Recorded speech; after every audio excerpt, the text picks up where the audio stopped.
一个武力值能让整个鲜卑部落做稻草人诅咒他的边塞战士，一个在石门山把10几万叛军打得妻离子散的白马将军，最后却把自己关进一座9层高楼里活活烧死。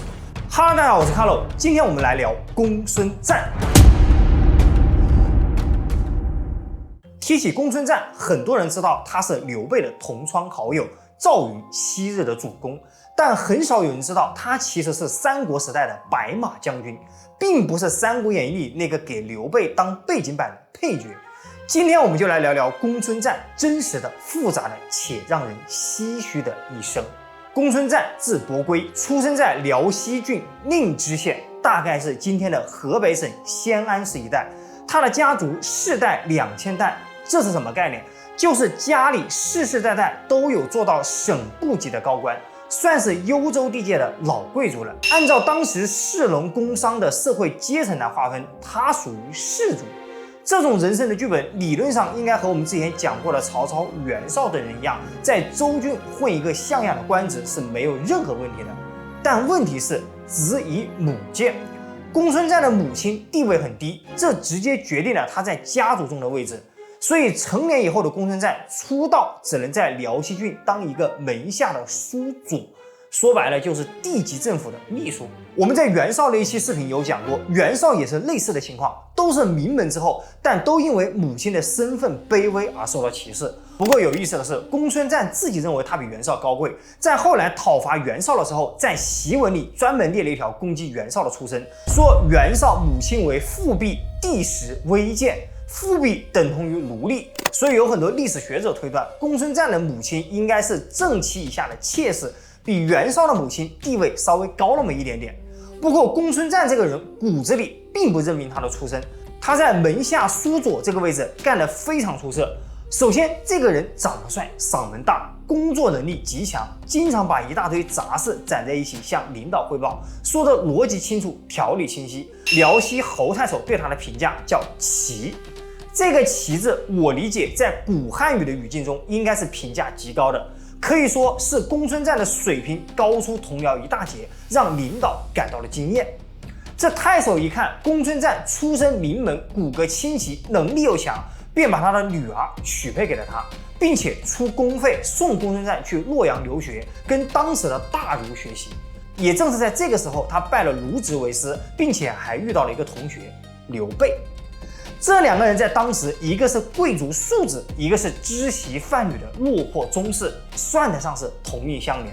卢植这个人是汉末著名的大儒，性格刚毅，也正因为如此，他的这份刚毅的性格也成功的让公孙瓒继承了下来。公孙瓒从洛阳回来以后，被太守提拔为上计吏，这个职位就是年度考核的时候去洛阳向朝廷交本郡的年度工作报告。到了洛阳以后，运气好就能直接被朝廷留任，运气差也能趁出差的机会多认识一些达官贵人，为以后铺路。所以当时太守给他这个机会，摆明了就是想刻意栽培他。但公孙瓒没有在这个岗位上获得提拔，他的仕途起飞靠的是另外一件事，就是辽西太守犯了罪，被用囚车押送到了洛阳。按照东汉时期的法律，太守犯了罪，手下的官吏就不能再和他有接触了，说白了就是要划清界限。但公孙瓒乔装成小兵混进了押送队伍里，一路跟着囚车来到了洛阳，一路上伺候太守，寸步不离。太守到了洛阳受审以后，被判了流放日南，也就是今天的越南地界。我们熟悉地理环境的都知道，越南属于热带地区，在三国时代那里瘴气横行，北方人去了基本上没有存活的可能，所以流放日南基本等于判了死刑。但公孙瓒打算跟过去，他知道自己这一去可能就回不来了，于是准备了酒肉，在洛阳城外的北邙山上面北跪拜自己的祖先，说了这么一番话：昔为人子，今为人臣，当诣日南，日南瘴气，或恐不还，与祖先辞于此矣。意思是我以前是人家的儿子，现在是人家的臣子，臣子要跟着主公去日南了。日南这个地方瘴气重，我可能就回不来了，所以就在这里跟我的列祖列宗们告别吧。这段话他说的慷慨激昂，史书记载再拜慷慨而泣，见者莫不唏嘘。在场的人看到没有不叹息落泪的。在东汉那个时代，忠君是当时最高的社会道德，公孙瓒为了对长官尽忠，不惜放弃自己的性命，甚至不惜放弃对自己祖先的孝。在当时的价值观里，这是一种极其悲壮的选择。这里我要补充一下，公孙瓒拼死护送的这位太守，和当初提拔他去洛阳，后来把女儿嫁给他的那位老丈人，其实并不是同一个人。也就是说，公孙瓒这一趟挺身相随，完全是实打实的尽忠，没有半点报恩岳父的私心。公孙瓒的运气很好，这波声望也很快变现了。太守在流放的途中赶上了大赦，不用去日南了，公孙瓒也跟着回到了幽州。回到幽州以后，当地官僚对他热烈欢迎。这么忠心的部下，哪个领导不喜欢？他立刻被举为孝廉，成了候补官员。很快又被任命为辽东属国长史。辽东属国是在今天的锦州一带，属国地位相当于郡，长史相当于郡丞，而且是中央直接任命的。公孙瓒就是这样从一个地方秘书正式进入了体制内。更关键的是，长史还有统兵的职能。这也就为他接下来的人生打开了一扇全新的大门。当了锦州长史的公孙瓒，很快就发现了自己真正的舞台——战场。有些人天生就是为战场而生的，公孙瓒就是这样的人。在州郡府里当秘书做文职，那是屈才了；一到战场上，这个人就像开了挂一样。当时东汉帝国北部有两大少数民族，乌桓和鲜卑。乌桓分布在上古、渔阳、右北平、辽西、辽东5郡塞外，有的归附东汉，有的和东汉为敌。鲜卑的范围更大，从玉门关到辽东，整个北部边境都有鲜卑骑兵的身影。公孙瓒的主要工作就是和这些侵犯边塞的胡人骑兵作战。有一次，公孙瓒只带了数十骑，和鲜卑的数百骑遭遇，人数相差巨大，直接被包围了。公孙瓒对自己的部下说了一句：“今不冲之，则死尽矣。不拼命突围，就只有死路一条。我先唱，你们跟我冲。”说完，他挥舞着双刃长矛，第一个冲进了敌阵，一个人单枪匹马杀伤了数十人。最终，公孙瓒的部下伤亡了一半，但活着的人全部突围成功。10骑对100骑，而且是被包围的情况下，主将带头冲阵，单骑杀伤数十人，最后还带了一半人突围了。这个武力值放在整个三国时代也算是顶级的。当然，我们不能拿他去和张辽做对比，毕竟不是所有的对手都是孙权。这一战之后，鲜卑人长时间不敢骚扰边塞，公孙瓒也因此升为了涿县县令。好耳熟的地方，对，你没听错，涿县县令就是去刘备的老家当县太爷。公孙瓒和胡人作战有一个特点，每闻有警，则厉声愤怒，如负仇敌，望尘奔逐，或继之以夜战。每次听到军情，他立刻暴怒变色，像是去复仇一样的去冲锋。远远看到敌人扬起尘土，就急不可耐的发起冲锋。白天打不够，还要挑灯夜战。有一次，他和破虏校尉周进分兵去攻击胡人，公孙瓒这边进展非常顺利，周进那边却被包围了。公孙瓒得到消息以后，立刻回师救援，打散了胡人。这个时候，太阳已经落山了。正常操作是收兵回营，结果公孙瓒点起火把，挑灯夜战。除了个人勇猛，公孙瓒还组建了一支精锐的骑兵。他挑选了善于骑射的士兵数十人，全部骑白马，号称白马义从。后来白马义从扩编到了3000人，战斗力极其恐怖。胡人对他们怕到什么程度？乌桓人出去抢劫之前，互相叮嘱的不是注意安全，而是要避开白马长史。更夸张的是，乌桓人还做了一个和公孙瓒身形一模一样的稻草人，没事的时候就围着这个稻草人骑马射箭，射中了就高呼万岁。看到这里，不禁让我感慨万千，这是多大的仇恨，同时也说明了他们怕公孙瓒怕到了什么地步。西元187年6月，幽州爆发了一场大规模的叛乱，这件事直接改变了公孙瓒的人生轨迹。当时车骑将军张温正在西边攻打凉州的叛军，计划征调乌桓部落的3000精锐骑兵到西部的战场去和羌人作战。这就是东汉政府的老套路，以夷制夷，用胡人打胡人。这个时候，有一个叫张纯的人跳了出来，他向张温毛遂自荐，希望能够统领这3000精锐。但张温却回绝了张纯，他觉得公孙瓒更能打。张纯因为这件事情怀恨在心，而就在此时，乌桓骑兵到达了幽州治所蓟县以后，朝廷拖欠了粮饷，结果乌桓骑兵一哄而散，而且沿路抢劫。张纯一看，觉得这是天赐良机，立刻去找同乡前太守张举。他跟张举说：“温既不能灭，且洛阳有生儿两头，此霸者之效，天下当有两主，吾与存皆为帝王，不亦可乎？”这个朝廷啊，西边凉州搞不定，北边乌桓又乱了。我听说洛阳有个新生婴儿长了2个脑袋，说明这天底下要有2个君主，应该就是咱俩。咱们立刻联合乌桓起兵，大肆克常。他和张举2人就去找了乌桓辽西部落的酋长丘利居，于是3方一拍即合，集结了10多万人马。然后张举自称天子，张纯自称为黎天将军、安定王，还向各州发文通告张举已经取代了汉朝，汉灵帝即将退位，公卿大臣们要看清形势，早点来幽州迎接新皇帝。史书的原话是：“告天子帝位，赐公卿麟凤。”这件事情闹大了，朝廷便派军来评判，而参加这次评判行动的就有公孙瓒。他在这场评判中表现得极其亮眼，凭军功升为了骑都尉。不过公孙瓒毕竟只是一个一方将领，手里的兵力有限，他能打赢局部战斗，但并没有改变幽州的整体局势。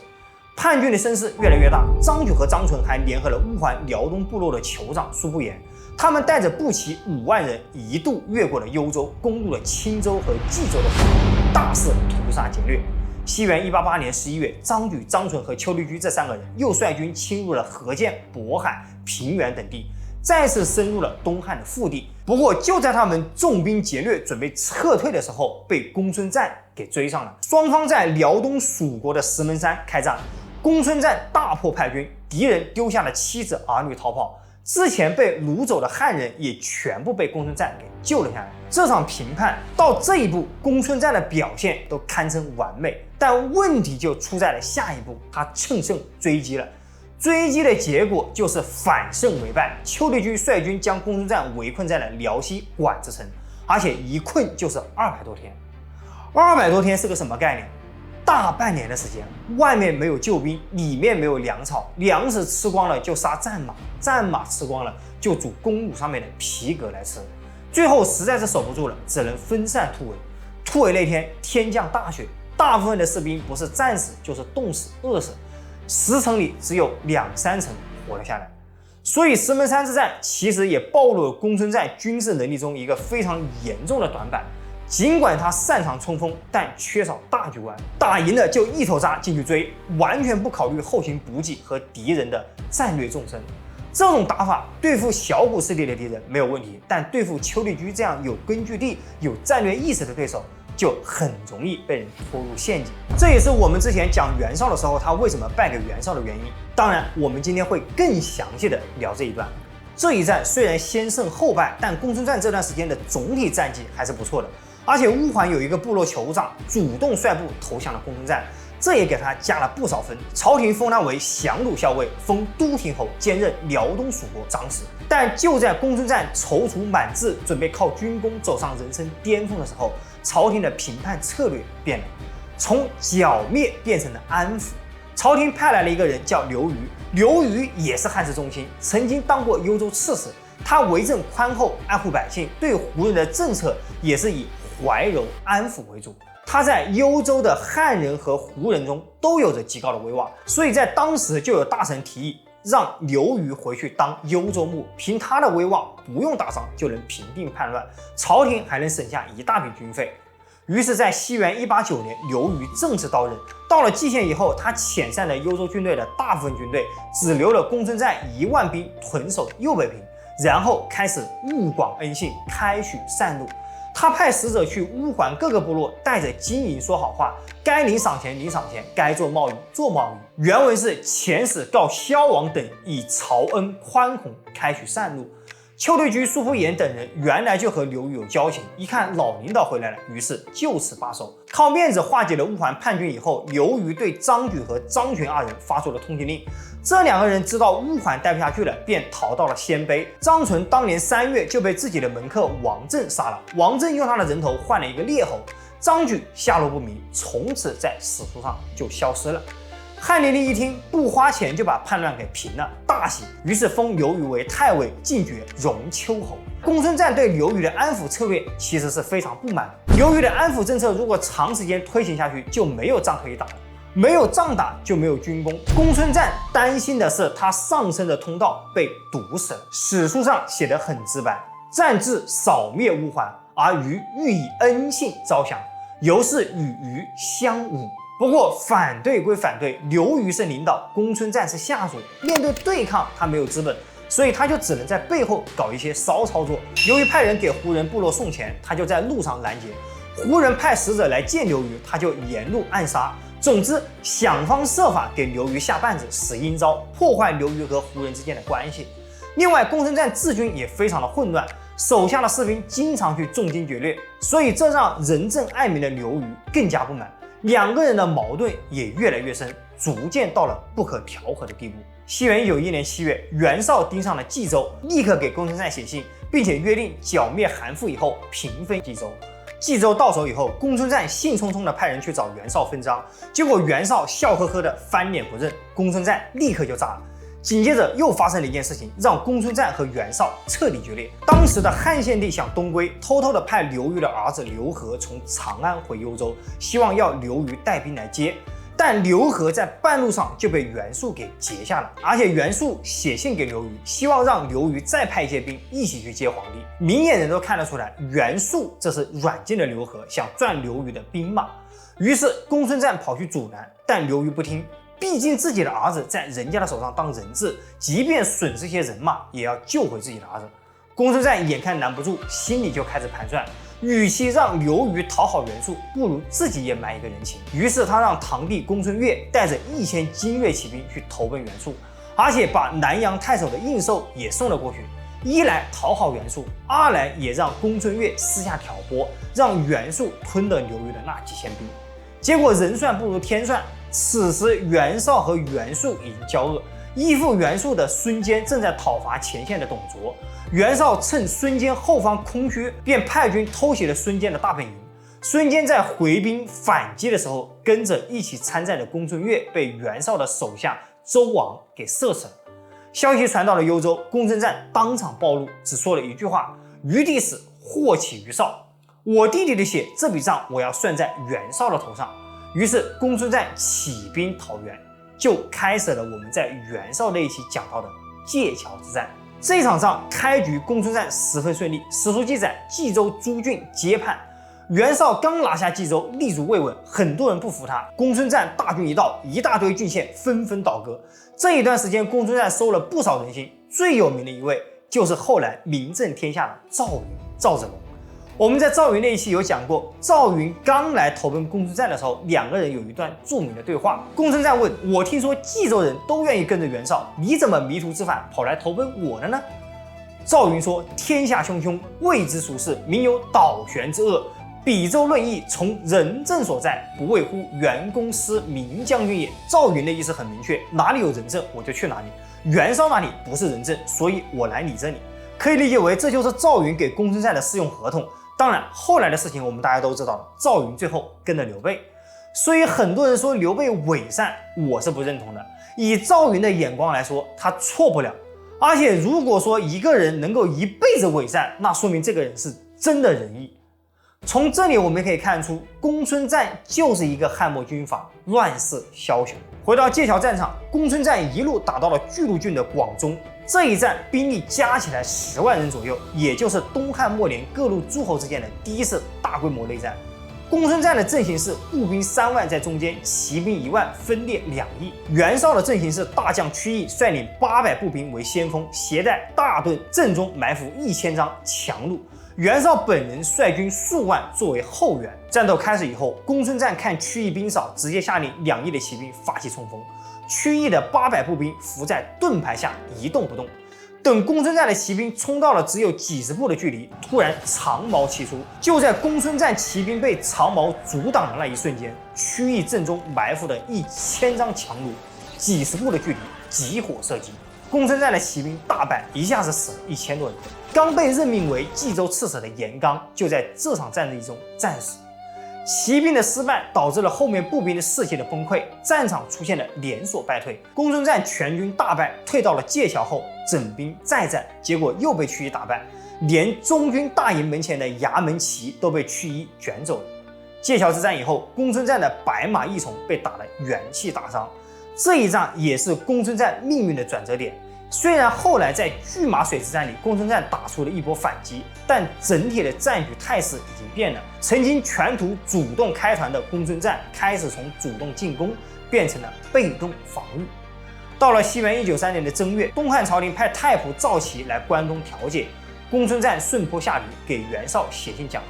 这里大家可能会困惑，以公孙瓒的人设，这种如负仇敌、望尘奔逐的个性，为何会主动求和？其原因就是公孙瓒的后方不稳，这个不稳定因素正是刘虞。公孙瓒和袁绍开战以后，一向失人证的刘虞非常不高兴。按照朝廷的规定，公孙瓒归刘虞节制，军队后勤也归刘虞负责。于是刘虞开始减少粮食供给，用后勤卡公孙瓒。于是公孙瓒开始重兵劫掠，这让刘虞更加生气。结果双方正式撕破脸，各自派出使者，争先恐后的向朝廷弹劾对方。西元193年的冬天，刘虞集结了10万兵力，准备对公孙瓒开战。但是文明的刘虞怎么可能是野蛮的公孙瓒的对手？刘虞在出征前对士兵下令，不得伤及无辜，不得火攻，以防止烧毁民宅。再加上刘虞的内部也出现了内奸，刘虞准备动手的当晚，内奸连夜跑去给公孙瓒送信。当时公孙瓒大部分军队都在外面，城里的兵并不多。公孙瓒的第一反应是跑，还没跑出城，刘虞的10万大军就到了，团团围住。绝境之中的公孙瓒在阵中招募了数百名敢死队，在城中放火制造混乱，然后选择了一个顺风的方向反冲。火借风势，兵借火势，刘虞的10万大军被公孙瓒的几百名敢死队反杀，又是一个孙10万。刘虞带着家人逃到了居庸县，结果公孙瓒只用了3天就打下了县城，把刘虞和妻儿全部活捉。于是公孙瓒给刘虞安插了一个谋反的罪名，当然他也不忘把袁绍恶心一下。他说刘虞和袁绍合谋造反，就当场把刘虞处死了。刘虞被杀的时候，很多人围在刘虞身边，破口大骂公孙瓒，结果这些人也一起被杀。刘虞在幽州太得人心了，可以说刘虞被杀，整个幽州的民心士气同时也被杀死了。刘虞死后，幽州上下为他哭，不管是本地的土著还是流亡来的难民，都为他流泪。这里还有一个小插曲，刘虞的首级被公孙瓒派人送往京城，结果在路上就被刘虞的门生故吏给偷偷安葬了。或许公孙瓒这辈子最大的战略失败就是杀了刘虞。也就在此时，赵云和刘备先后离开了公孙瓒。我甚至一度怀疑，赵云之所以投奔公孙瓒，是因为刘虞在幽州当太守，以刘虞的人证吸引了赵云的投奔。刘虞的旧部打着为刘虞报仇的旗号，纷纷起兵。这些旧部联络乌桓，组成了几万联军。这支联军一上战场，立刻开始反杀。袁绍一看这个形势，立刻释放刘虞的儿子刘和，派大将带兵加入了联军，组成了一个10万大军。公孙瓒当年反对安抚的胡人，现在全部站到了刘虞儿子刘和这一边，开始反攻。这场战争在鲍丘河附近爆发，公孙瓒大败，被杀了2万多人。消息一传出去，代郡、广阳、上谷、北平这几个郡的豪族立刻反水，杀了公孙瓒派来的官员，全部开始加入了反公孙瓒联盟。公孙瓒面对这种四面楚歌的局面，做出了他人生中最后一个重大的抉择，躲起来。当时幽州流传了一个童谣：燕南垂，赵北济，中央不和，大如砾，唯有此中可避世。燕地南边，赵地北边，有一个如磨刀石般大小的地方，是乱世中避祸的好去处。古人是很信这种童谣的，认为这是上天的一种启示。公孙瓒一琢磨，这个避世之地就在易县附近，也就是今天的河北雄县以西。雄安新村。西元195年，公孙瓒亲自指挥，亲自部署，在这里开始了一项惊人的工程。